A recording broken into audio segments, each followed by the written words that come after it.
This is Walt Disney World Today. Give us 5 minutes and we'll give you the world. It's Monday, July 26th, 2010, and this is episode 751 WDW Today.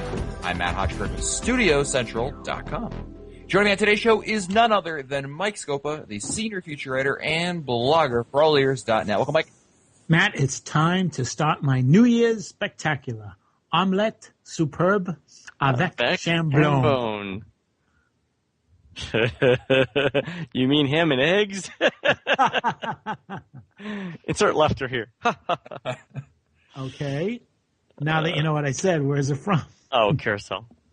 Yeah, actually, it's really, I want to point out that this is during the 80s at the Carousel Progress. I think the last scene had a New Year's Eve scene, and this is what that's what the father said. I had no idea what it was. It's wait. I would like to because the girl's cadence when she was saying it right before that was always hysterical because no one speaks like that. She was saying something like, I would like to see the New Year's celebrations in California and the East, or something like Japan and the East, like pronouncing every consonant was funny. Nice. Pretty bad. Yeah.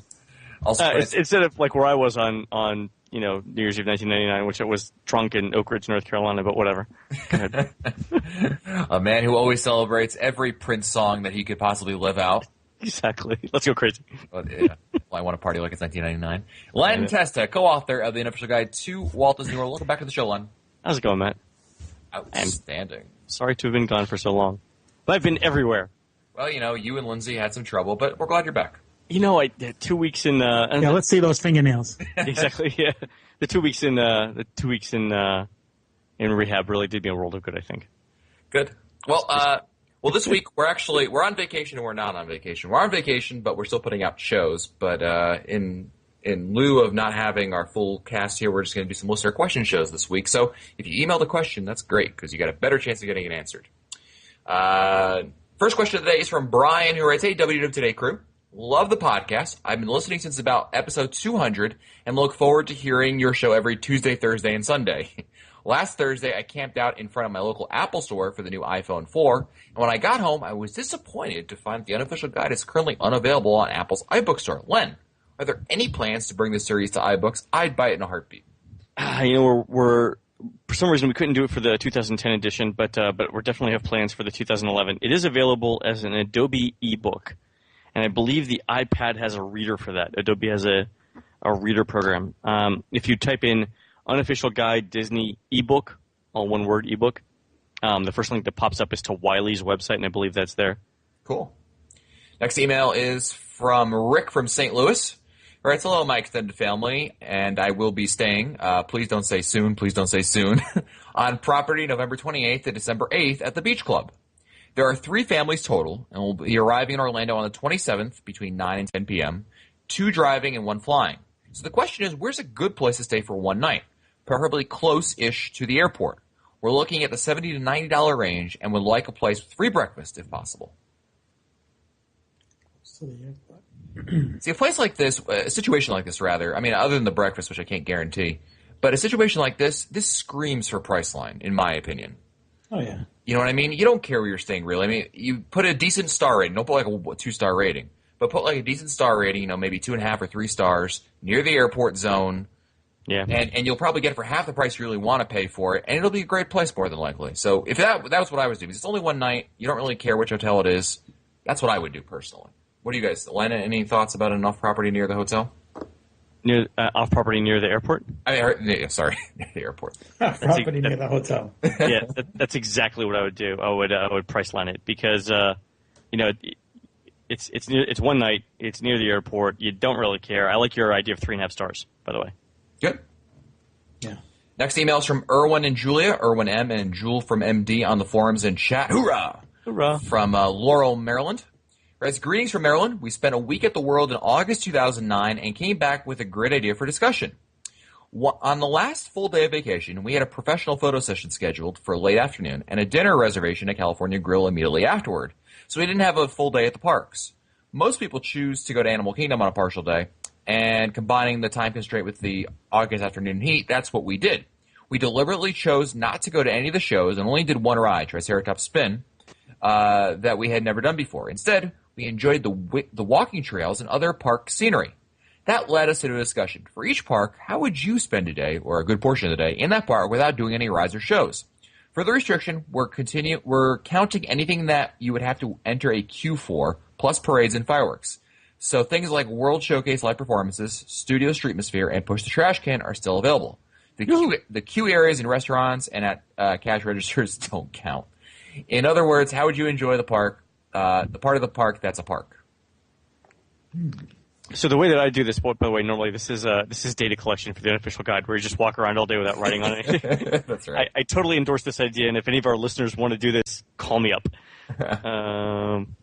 I've done this quite a number of times in the studios. I actually did this one time. I was doing research, to kind of figure out some stuff about the citizens of Hollywood, the Streetmosphere characters there, and that's a great way to spend your day. And they come out every hour, opposite the High School Musical 3 schedule. So if High School Musical is at 10 a.m., for instance, then the Streetmosphere comes out at 10:30, and vice versa.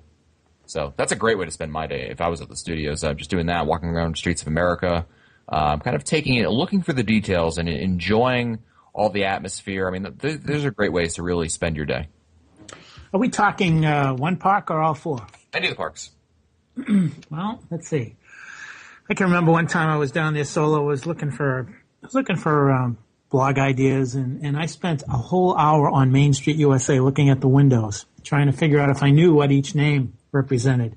I also spent time, in the town square where Tony's is, and the city hall, and the train station. I remember just sitting there and watching the interaction between the characters and the guests as they had a character meet and greet, and watching certain protocol and stuff. There's some very interesting human nature things that you can watch when you're in a theme park. The attraction sometimes is more than just the theme park. It can be the guests. You're right. People watching Mike is a great idea. Yeah. I think, with things like hidden treasures, right, count. So like walking through certain buildings, looking, like for example, walking through the castle and looking at the tile work of the scenery in there. Does that count? Yeah, absolutely. It's not a queue, so that's good. I also like, speaking of that, Len, I like the one, have you ever seen in Epcot in France, it's near the perfume store, there's like a stained glass that tells the story of Beauty and the Beast? Beauty and the Beast, yep. Very cool details over there. And for some reason, no one ever goes on that side, like through that little perfume shop and then the outside. Yeah. That's a lovely view. It gets a lot of sun, so I guess it's not as, maybe that's why it's not as popular, but it's a pretty place. Another thing you could do is when you're in any of the shops, you can look for some of the detail. Like for instance in Mouse Gear, you can see the original Figment DreamWorks machine up there. You can go into, what's the name of that shop across from Tinkerbell's and behind the castle, where you've got the giant Sir Mickey's, where you can see all kinds of interesting things in there. So you can, also, take a stroll through the shops and look for something, unusual in the shops. Yep. A good to go on what you were saying there, Mike. Take a listen to some of the episodes we've done with Sean Slater. He talked about, for instance, the Christmas shop in Liberty Square, and that's with the amount of detail that he talked about the storyline of that. I mean, you could spend a good hour or so checking out all that stuff. So, absolutely a great way to spend some time. It's really all about the details. Next email's from Terry, who writes, a caller on a recent live show asked a question that I think has a lot of us would like to hear more about. What's it like to dine with an Imagineer? The cost is moderate, and I'm sure not the only Disney geek who's thought about it. Has anyone on the panel done it? How does the program work? For example, will you wind up with an Imagineer who did nothing but urinal cake designs, for instance? Man, I love that urinal cake design. I so need to steal that line for the unofficial guy. I haven't done it. Have you guys? I've been meaning to do it, but I've spoken to two people who have done it. Steve Barrett has done it, who's been a guest on the show, and Michelle Scribner-McLean, who's been a guest on the show, has done it they both, I think they're two different ones, and it was very interesting. They both had two different experiences. I think they both had dinner at, I want to say Flying Fish, although I'm not sure about Steve. Steve may have had his in the studios, but it was very interesting. It's fairly pricey. Yeah. You may or may not get the type of Imagineer that you want. I think Michelle's Imagineer had worked on. It's funny. I think he was working on the Hawaiian DVC resort, and he worked on a few other things. I forget which one, what Steve's was, but they both enjoyed it, and they both said they'd do it again. So, if you can afford it and you want the experience, go for it. I think that one thing everyone should know is that you may not have a one-on-one dinner. You may have to, be there with another guest. So that's the other thing. Yeah, good point. It's a little pricey for me, but I would love to do it. Leno, have you done it before? No, I haven't. I'd like to do it. It never works out with my schedule where I can definitely say I'm going to be at the studios for lunch at a particular time. But yeah, I want to say it's only like weekdays if I remember correctly. That's why I can never do it because it's on working or not there. But one day. Next email is from Steph Bolio of Potomac, Maryland. Writes, I'm a month behind on shows, but listen to the so am I. Isn't that weird? But listen to the listener question shows about Shades of Green. My husband and I stayed there a few years ago on our pre-honeymoon. We were in grad school and couldn't take a honeymoon, so went to Disney the month before our wedding. I just wanted to give a little insight to anyone who's had a potential opportunity to stay there. My husband is an Army officer, so we were in the top pay bracket, but it was still only about $115 a night, if I remember correctly. We thoroughly enjoyed our stay there at Shades of Green. I agree that the bus service was bad, especially from downtown Disney. So to get around... We got to sign up. We got to sign up in the Army just so we can stay there. Well, I think I've done this before. I've asked our listeners to help me out with a reservation, and usually when I do that, I get at least a couple of responses. Huh. Yeah, you should. You guys can recreate. I'm sure Mike. I've seen from Stripes. Exactly. Damn, you stole that. Is that what you're going to say? Yes. We just have a couple of formality questions here. I'm sure something made.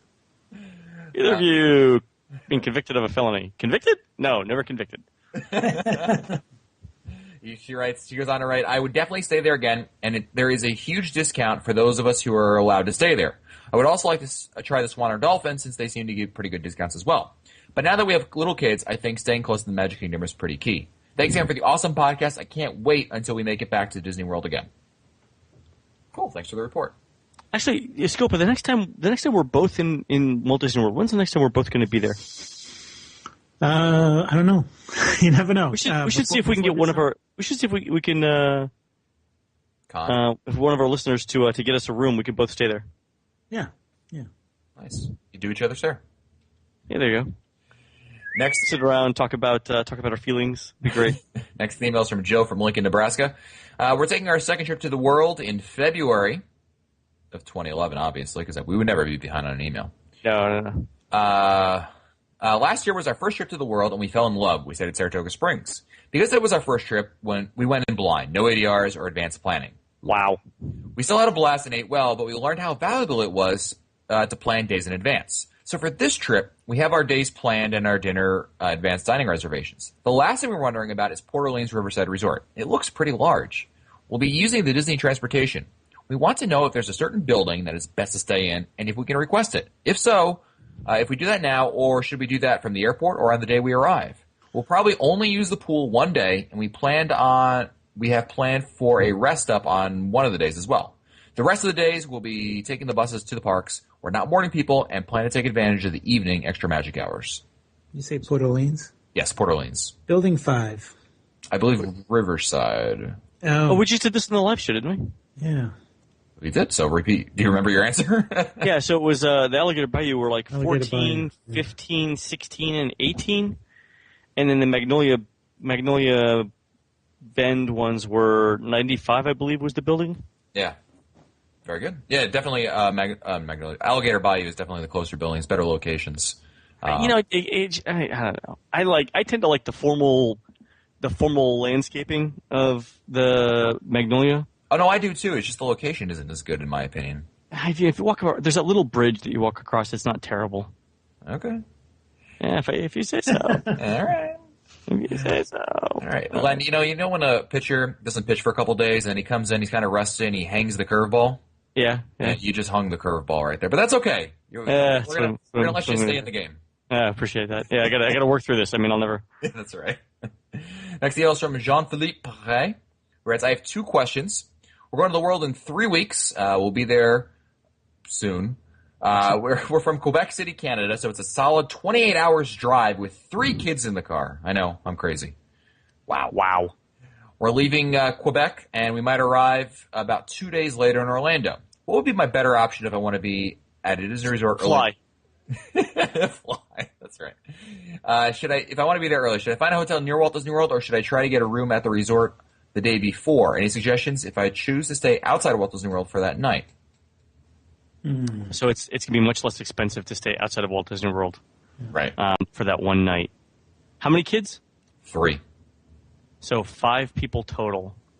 A great place I like that's really close to property is Orlando Vista Hotel. Vista. Yeah, that's actually made the 2011 top 30 hotel deals again. I love it. It's great. You can find it easily because it's got a huge pineapple in front. Don't let that scare you. No. It's really not a bad hotel. In America, the bigger the pineapple, the better the hotel. In America, the bigger the pineapple, the more the hospitality. That's right. It's a great resort, and it's right outside downtown Disney, so I think you'll like it. Yeah, they've got a small little bakery on site. They've got free cookies when you check in, or they did the last time I stayed there, which was, I guess it's been 2 years since I've stayed there. I got to go back. Yeah, I haven't been there in a while, but I love it when I stayed there. It's really good. You can so that's a good one, and it's moderately priced too. I mean, it's less than $100 a night, right, for a room, and often even better than that. Cool. What other thing would you think of for an offsite hotel? I just like the area. The other good thing about Orlando Vista is you're right across from the Crossroads Shopping Center, right, and you can find inexpensive dining there. Yes, very. Fuddruckers is one of my favorite places to go eat. So good. The only other one that I would say that to take a look at is the Holiday Inn Main Gate East. Okay, good to know. And those would be my 2. Go ahead. Jean-Philippe Ray also wants to know, is there anywhere outside of the parks where I can get a turkey leg, downtown Disney or at a resort? I really want to try this, and I don't want to ruin a meal if I can get one at downtown Disney. It's a good occasion to taste one of these. Do they have turkey legs at downtown Disney? I don't think so. I don't remember them being. He also writes, also, my wife thinks it's disgusting and doesn't want me to get one. Do you think it's worth a divorce? No, I just had one. I had one last month. It wasn't. They're actually kind of dry.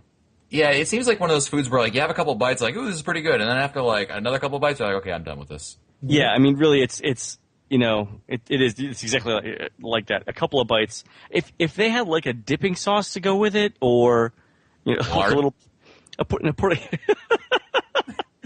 if they like brushed it with Crisco before they gave it to you, if they injected it with gravy right before they gave it to you, nice. That would be good. Or if they deep fried it to seal in all the juices. Oh, there you go. Then that would be good.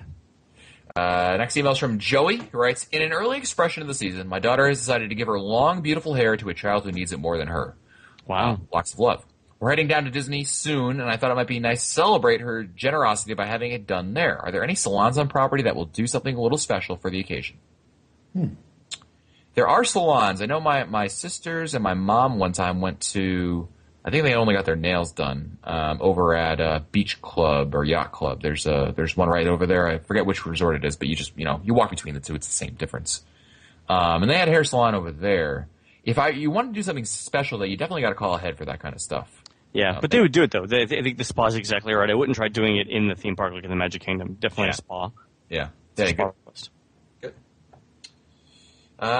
Good. Moving along. Next email is from Marty Doherty of Chicago, Illinois. Marty. I'm very curious to see how big this whole Walt Disney World thing really is. I'm talking about the borderline compulsive fans like myself, annual pass holder, proud owner of both 2009 and 2010 unofficial guides, D23 member, Mouse World Radio listener, WW Today fan, etc., etc. To that extent, can you guys tell me any of the following? I'd love to know. Matt, what's the volume of your site? How many people visit? How many members? Mike, do you know how many subscribers at Mouse World Radio? Len, how many unofficial guides were sold for 09? How many for 010? Annette, who's not here. Newell's not here. Well, I already said Newell. Everyone, how many people listen to WW Today? Annual pass holders? Any idea how many annual passes they sell? Those kinds of stuff. It's an interesting question. It is. I was going to say for the podcast, we really don't have the numbers. It's nearly impossible to figure it out as a podcast. And it's not just us, it's any podcast. It's just the way that the medium is at this current state in time. Len? For the guide, I know it's in 09 and 10, it's a couple 100,000. Yeah, what number are you in the travel section in Amazon? Usually we're for the entire year we'll be number 2 behind Eat, Pray, Love. Oh, I was going to say the Bible. Yeah, well, yeah, there's this Bible thing. Stupid Bible. Yeah, so we're the number. Generally, every year we're either well, let's put it this way: until Amazon started putting things like Eat, Pray, Love in their travel section, it's not really a travel book. Until they started doing that, we were the number 1 selling travel book from the beginning of Amazon's existence through like the middle of 2000, the last decade, and then they started broadening travel. At one point, actually, they had The Adventures of Tom Sawyer in their travel section. I'm like, it doesn't have hotel recommendations. What kind of travel book is this? Yeah, they broadened the category, but then they're actually starting to shrink it back now. So the things that are in the travel section are mostly actually travel books, but you gotta keep an eye on it. For Newell, Newell's not here, but actually on Live 365, which is the medium that provides Mouse World Radio, you can actually it'll tell you how many people listen to it. And listen, just for Mouse World Radio, this is just the one station. He's got a bunch of others. In the last 30 days, there have been 26,993 listening hours. That's a lot of listening hours. 26,000. 993. So basically 27,000 listening hours in the last 30 days. Wow. That's a lot. 900 hours a day. Yeah, exactly. 37 and a half continuous listeners. I actually leave Mouse World. I told you about this last weekend. I left it on for 4 straight days. For some reason, Live 365 didn't kick me out. I would just walk by my office and hey, that song is familiar. What is it? Oh, it's Mouse World Radio. Nice. Next email is from somebody who didn't leave their name. Got to leave your name. The email says Carrie Allen Brooks, so I'm assuming that's your name. But Aloysius. I have often heard the debates about whether it's a good idea to take babies, toddlers, and preschoolers to the world. While I agree that every family has to make its own decision, my family is definitely of the cradle-to-grave variety.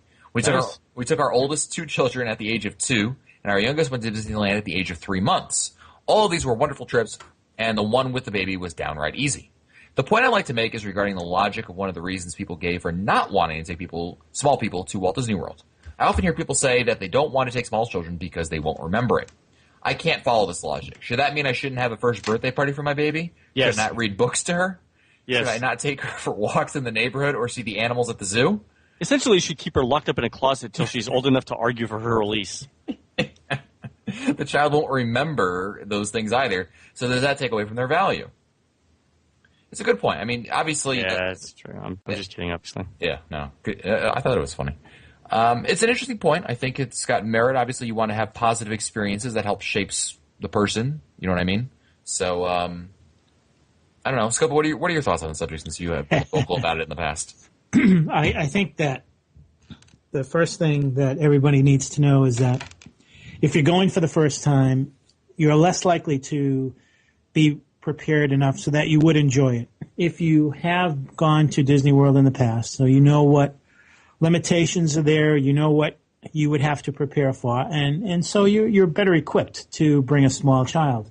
But if you've never gone to Walt Disney World and you've never been there for several days, you really don't know what to expect, so you're not going to be prepared, so you're less likely to have a good time. I'm not saying that you're not going to have a good time, but the chances are that those who are experienced are going to be more prepared, and thus their expectations will be more realistic than those who have never been before. That's my reasoning. Good. Well, that's going to do it for us today. I'll thank Len for this episode. Thank you, Len. You're welcome, man. To find our older episodes, read our shootouts, or send us your comments, you may visit the Walt Disney World Today website at wdwtoday.com. For Len Testa, Mike Scopa, and Mike Newell, I'm Matt Hodgford. We'll see you on the next show.